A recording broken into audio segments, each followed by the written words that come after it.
Hello children, how are you all? Today I am going to teach you a poem from your Flamingo, and the name of the poem is An Elementary School Classroom in a Slum by Stephen Spender. He was an English poet and an essayist also. In this poem, he talks about the lives of the slum children, their life not only in the classroom but in general also. He talks about the social disparity, the social injustice, the discrimination, uh, and so on. So, if you notice, your poem is divided into four stanzas. The first stanza tells us about the children studying that class. So, you just give a heading to the first stanza, write somewhere description of the children. So, the first stanza tells us about the children studying in that classroom. So, write a heading for the first stanza, write description of the children. And under this heading, write 4 points. The first one, a tall girl. Second point, a paper seeming boy. Third one, a stunted, unlucky heir of twisted bones. And the fourth point is a sweet, unnoted young boy. So, in the first stanza, the poet has told us about these poor children who are sitting in that classroom. So, he starts his poem by telling us that these children are far away from nature. He says, far, far from gusty waves. Gusty waves means strong winds. He says that these children are far away from nature because the slum area is in such a place where they are deprived of the sunlight, where they're deprived of the open spaces, the air. So these children are far away from nature. These children's faces like rootless weeds. So the poet compares the hair of the children with rootless weeds. He says the hair is scattered on the face like rootless weeds. It is unkempt, it is uncombed. So when the poet says these children's faces like rootless weeds, he means that hair is scattered on the face like rootless weeds. Moreover, as weeds are the unwanted plants, in the same way, these children are also the unwanted part of the society. The hair torn on the pallor. Pallor means face. Like rootless weeds, the hair is scattered on the face. Now, I told you that in this stanza, the poet describes the children of the classroom, and he has given the description of 4 children. The first girl, or the first description is of a girl. Let's read. The poet says, the tall girl with her weighed down head. So, the first example is of a girl who is tall and with weighed down head. It means that her head is bent. Why it is bent? Because she is physically weak, she is malnourished. For her, keeping her head straight is a burden. Keeping her head straight is a burden for her. So it is bent. So the first description is of a girl, the tall girl with her weighed down head. Second description is of a boy. The poet says, the paper seeming boy with rat's eyes. In that classroom, there is this boy who is as thin as a paper. The poet compares the thinness of that boy with the thinness of a paper. He said that the boy is so thin, like a paper, and with rat's eyes. Metaphor is used. The poet has compared the eyes of that paper seeming boy with rat's eyes. Now, why rat's eyes? Rat's eyes are always searching for food. In the same way, hunger is lurking in the eyes of uh, this boy, this paper seeming boy. He's hungry. He's focused on food than the topic or than the lesson that is being taught in the class. His concentration or his entire focus is on the food. Hunger is lurking in his eyes. Then the third description is of a boy who has inherited some disease from his father. They are poor children, so they inherit not the wealth, not the riches, not the money from their parents, but they inherit poverty, sickness, and all these things. So the third description is of a boy who is stunted. Stunted means dwarfed, small sized, dwarfed. So there is this boy in the class who is stunted. The stunted, unlucky heir of twisted bones. So there is a boy sitting in the class um, who is stunted, whose uh, growth is not according to his age, and he is stunted, he is dwarfed, and the poet calls him unlucky heir. Heir is pronounced as air. It is not pronounced as hair or higher, it is pronounced as air. So, the stunted unlucky heir. So, the poet calls this boy as unlucky heir. Now, who is an heir? An heir is a successor. Successor. As a prince is a successor of a king, in the same way this boy is also a successor, but he has not inherited the wealth from his father, but he has inherited the disease from his father. That is why he is called unlucky. Because when we say heir, it means we are talking about a very rich person. We are talking about a person who has inherited great wealth from his father, but this boy is unlucky because he has not inherited the wealth or the riches from his father, but he has inherited the disease from his father. So the poet calls him unlucky heir. Unlucky heir of twisted bones. So he has bones which are twisted. It's a kind of disease that he's suffering from. So unlucky heir of twisted bones, reciting a father's gnarled disease. He's reciting something from his desk, and he has knotty bones. The bones have knots. So gnarled means knotty, which have knots.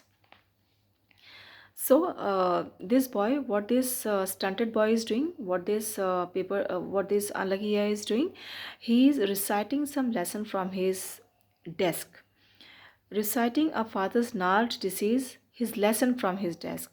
So here we have two connotations. The first meaning is that he is reciting a lesson from his desk, and the second meaning is that he is a replica of his father's disease. He is repeating his father's disease. Now this was the description of the third child. Now the fourth child, at back of the dim class, one unnoted, sweet and young. So there is this boy in the class. He is different from other boys or the other children of the class. He is sweet looking, he is young, and he is unnoted. Why he is unnoted? Because he is sitting at the back of the class and it is a dim class. See, the poet has used such words to denote that they are not studying in a very well-lit area, or they are not studying in a very proper conditions. They are not studying in proper conditions. So at the back of the dim class, one unnoted, sweet and young, his eyes live in a dream. So this boy is lost in his own dream world. He's thinking of uh, something. Now what he's thinking of, let's read in the next line. He says his eyes live in a dream of squirrel's game. So this young unnoted boy, he is thinking of a squirrel's game. He doesn't want to sit in this dingy classroom. He doesn't want to sit in this classroom. He wants to be free like a squirrel. He wants to enjoy life like a squirrel. He wants to be free. So he's thinking of a squirrel's game in tree room. He also wants to play on some tree and be in some tree room other than this classroom. He doesn't want to sit in this classroom. He want to be in a tree's room, like a squirrel. So the first stanza was the description of the children, and we had four children described by the poet.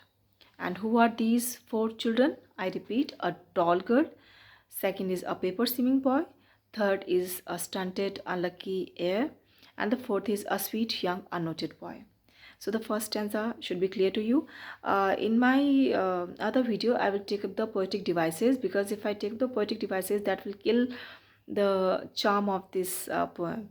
So let me first explain the poem to you, and then I will take up the poetic devices also.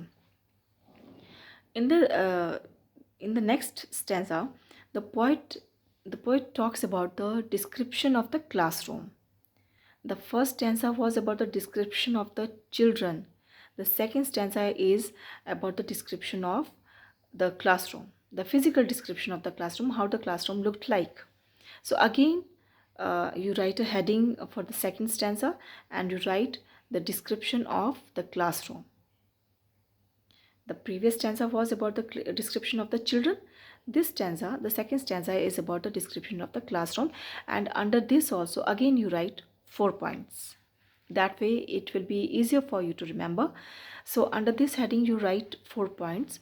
The first one is Shakespeare's picture or Shakespeare's photograph. Second point is poster of a city. You just write, and I'll explain it to you later. Poster of a city. The third point is poster of a valley. Poster of a valley. And the fourth point is an open-handed map. An open-handed map. See, it's very easy to remember. The first one is the picture of Shakespeare. The second is the poster of a city. And the third one is in contrast to the city life. It is the poster of a valley. And then they have an open-handed map hung in the classroom. So these are the 4 things which are hung there in the classroom. So the poet says, let's read these 4 things. On sour cream walls, donations. On sour cream wall, the poet has used the word sour to denote the color of the wall, that is pale. Sour cream means pale in color. So the color of the wall is pale, and see, the poet has used the word sour, which is very, very distasteful. Donations. So there are a few things which are hung in the classroom, and these have been donated by the rich people. The rich people have donated these things. So I told about 4 things. So these 4 things have been donated by the rich people for the classroom, for the slum classroom. Now the first one is Shakespeare's head. It doesn't mean that Shakespeare's head is cut and put there. No, we are not cannibals. And the meaning of this word Shakespeare's head means Shakespeare's photograph is hung there. See the contrast. Shakespeare is considered as the king of literature, and his portrait is hung, or his picture is hung in a classroom, which is in a very which is kept in a very distasteful manner. So Shakespeare's head means it refers to Shakespeare's photograph. So the first point which you just wrote is Shakespeare's photograph. Second is, now please try to understand this, and I want your entire focus when I'm going to teach the second line of this stanza. The poet says, cloudless at dawn, civilized doom riding all cities.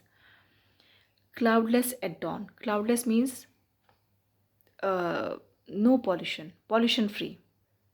First you just write the meaning, or you understand the meaning of the words, and I'll explain you the line.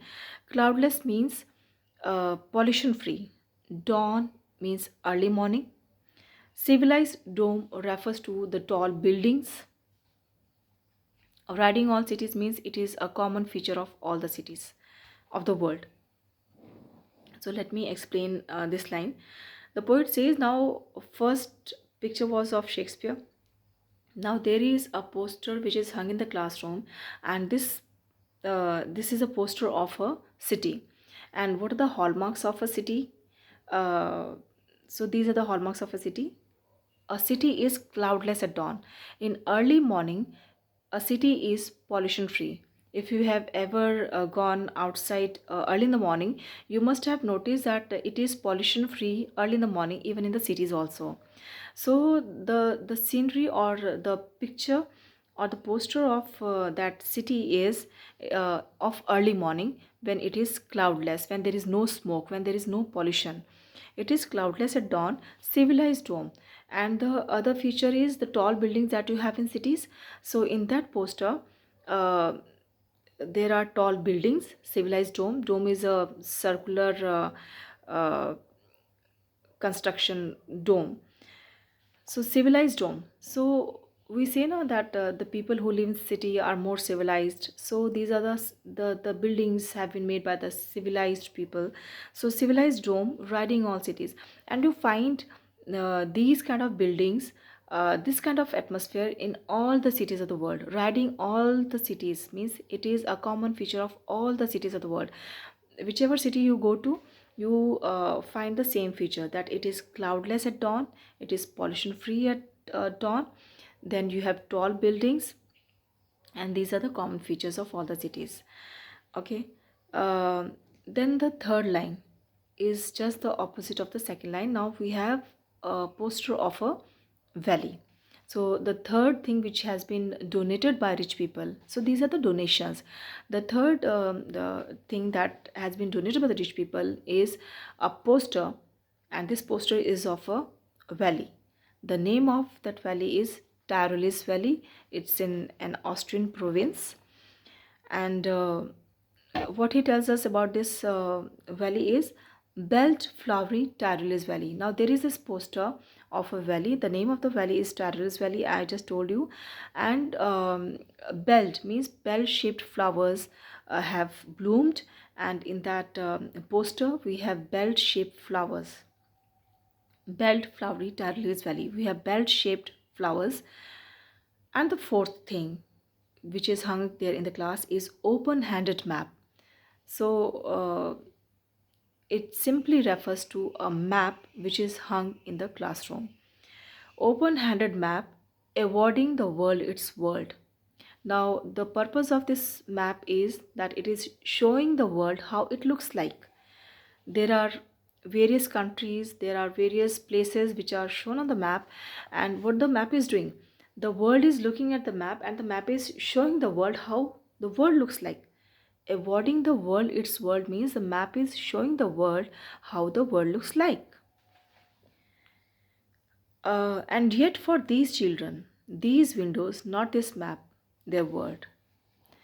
And ironically, for these children, for these slum children, the windows of the classroom are the real world for them. The places which are shown on the map are far beyond the reach of these children. They can never go to these exotic places. They can never go to these beautiful places because they don't have the money. So the poet says, and yet for these children, these windows refer to the windows of the classroom. These windows, not this map.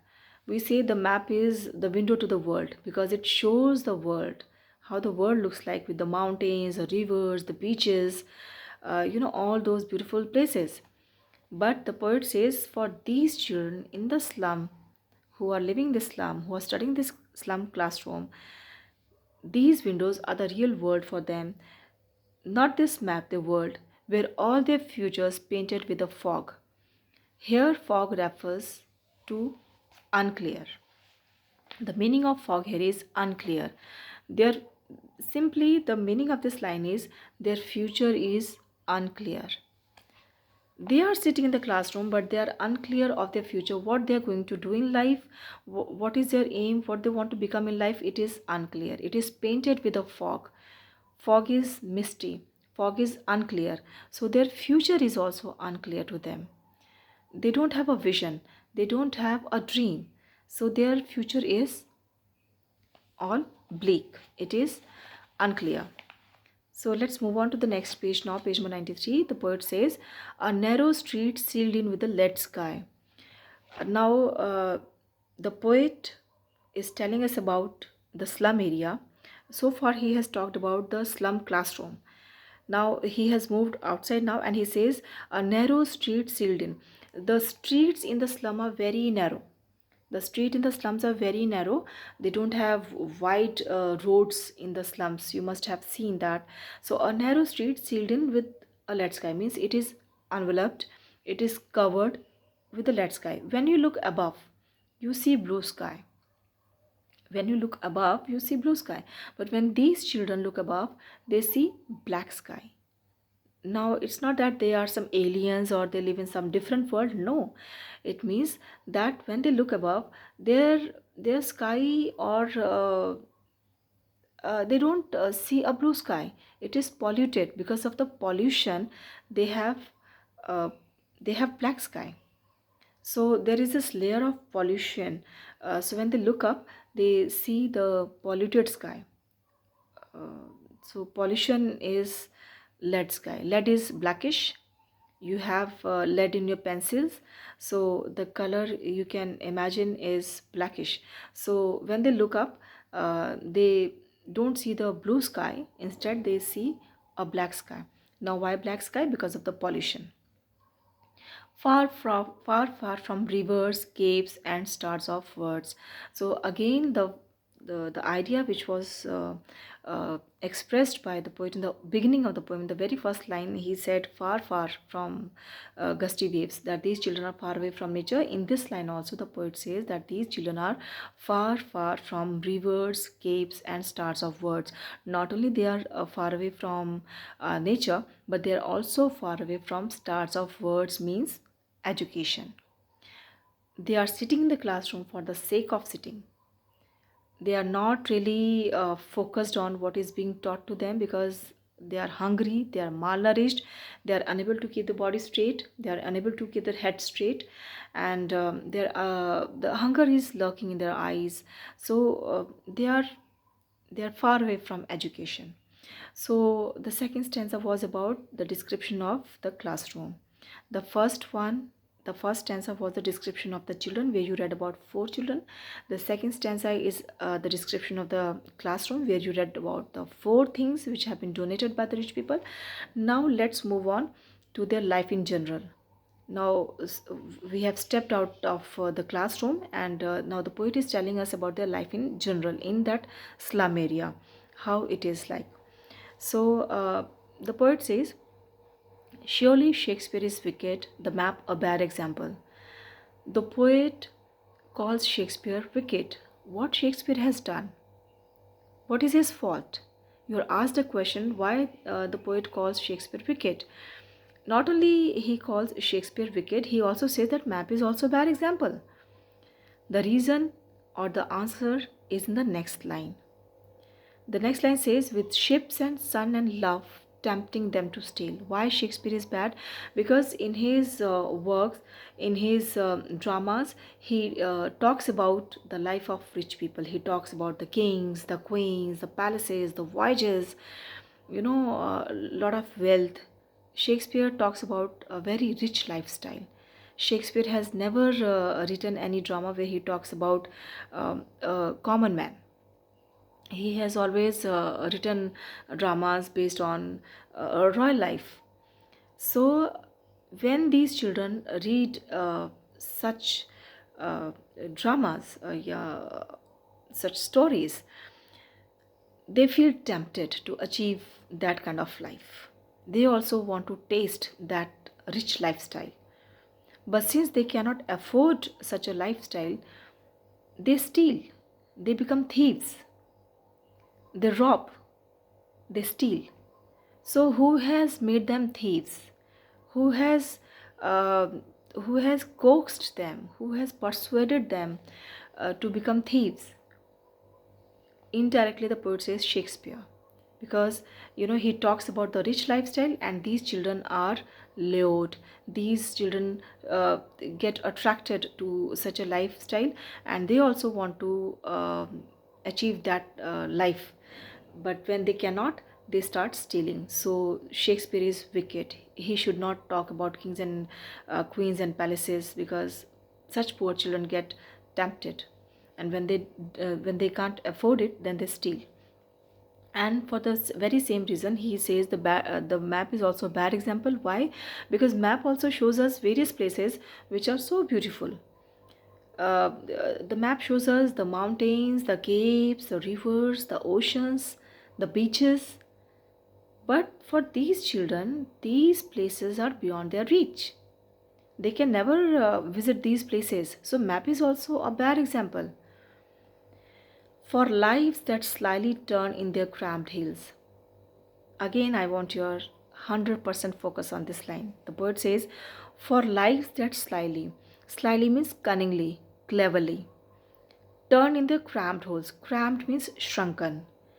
Holes here refers to the small houses. The houses have been compared with holes.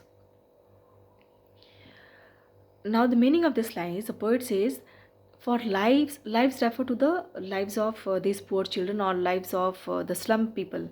Okay, for lives that slyly turn in their cramped holes from fog to endless night. These people, these slum children or these slum people, these lives have learned the art of spending their lifetime in these shrunken holes they call their homes. I repeat, these lives or these slum people, they have developed the art of living very they have learnt it in a very clever way.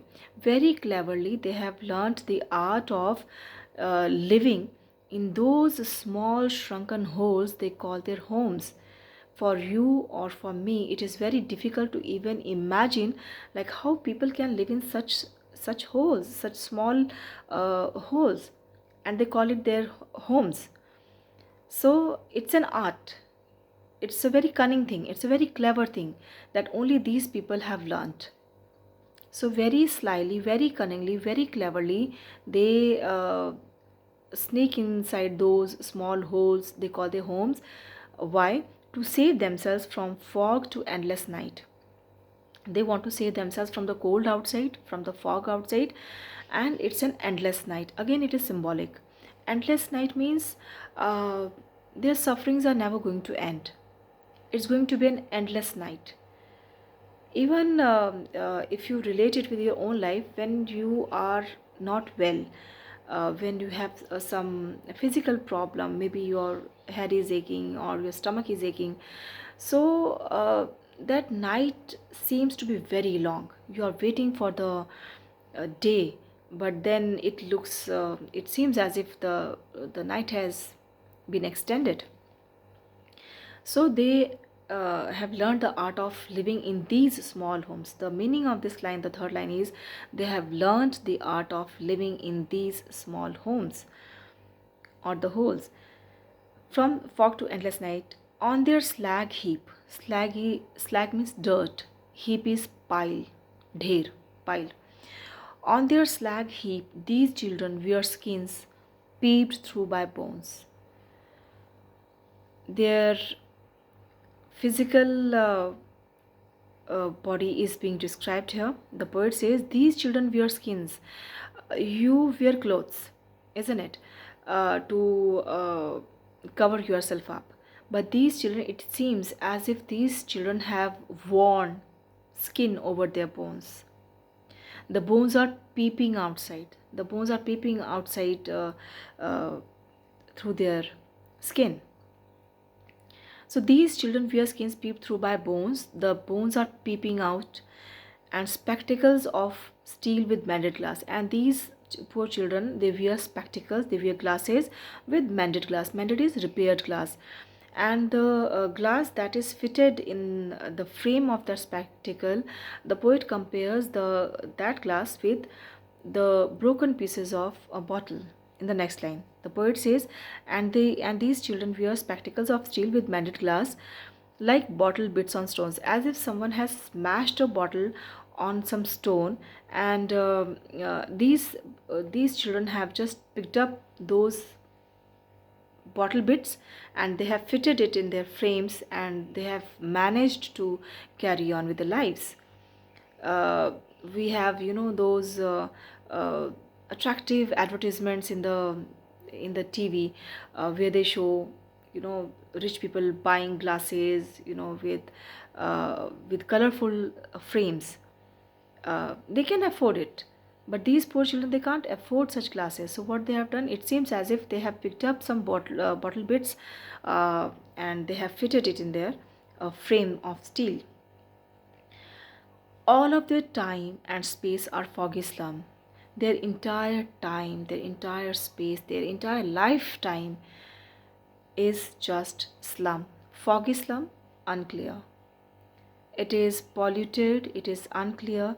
They live such a life, and there is no hope for them. They are born a slum dweller, they will die a slum dweller only.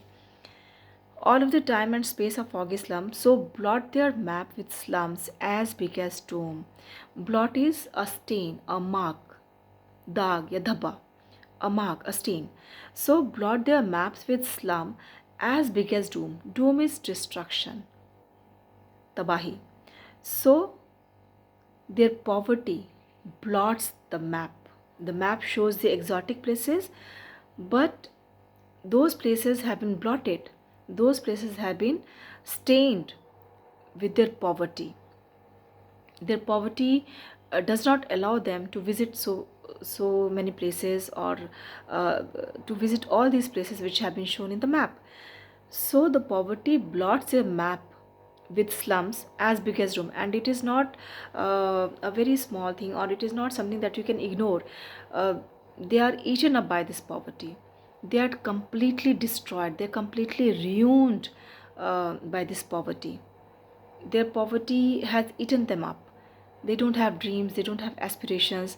The poverty has destroyed all their dreams and hopes. Even if they want to visit these places, the poverty comes in between, and the poverty is a hindrance, it's a blot. They cannot visit these places. Then in the last stanza, the okay, sorry, I did not tell you what to give the heading to this stanza, which I have just explained. You give a heading to the stanza on page number 93, the second stanza, which I have just explained, as the life in general. The life in general, or slum children's life in general. So the first stanza of the poem was about the description of the children. You had 4 children. The second stanza was about the description of the classroom. You had 4 points for that, 4 donations. The third stanza is about the life in general. We have moved outside the class now, and the poet has talked about the life in general. And the last stanza is about